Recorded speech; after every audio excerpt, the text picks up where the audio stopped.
A female assassin named Kate has 24 hours to get vengeance against the people who poisoned her. With only 24 hours to live, she must somehow power through her rapidly degenerating body and battle the Yakuza to get to the man she believes is responsible for her predicament. This movie is about as routine as action thrillers get. The action doesn't offer respite from its hollow narrative. It majorly falls short with its lack of originality and unfortunate Asian tropes.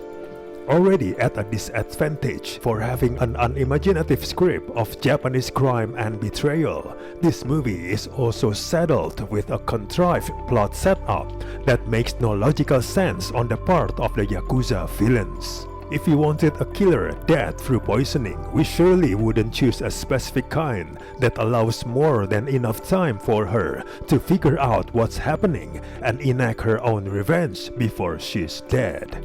It would be possible to overlook such a nonsensical plot device if this movie was going for preposterous and bonkers chaos, but here is a story much more grounded into this lifestyle she never had a choice of joining in the first place. The film's reluctance to describe much of Kate's history, such as the particulars of how she fell into a criminal lifestyle, results in a frustrating vagueness.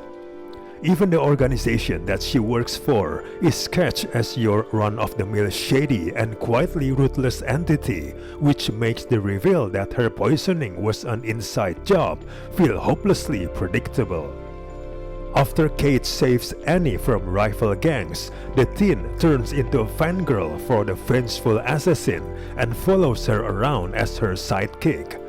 This characterization of Annie seems more like an adorable anime archetype rather than a traumatized teenager. There were serious circumstances that caused this turn, but still it feels unwarranted. The film is also undoubtedly taking advantage of its Japanese setting, but unquestionably in a hollow way. Beyond that, nearly every plot point here is basic and predictable. The film could be forgiven for its tedious and predictable plot if it had some exhilarating action, but unfortunately, the fight scenes are rushed and leave Kate looking more like the Terminator than an actual human being whose body is gradually shutting down. The violence becomes redundant as the film progresses.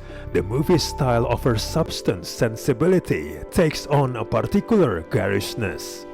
Since the filmmakers failed to provide sufficient context about Kate's life before she became an assassin, the action scenes are never charged with emotional impact. Overall, this movie is predictable and boring, filled with uninspiring action sequences. We do not recommend this movie at all.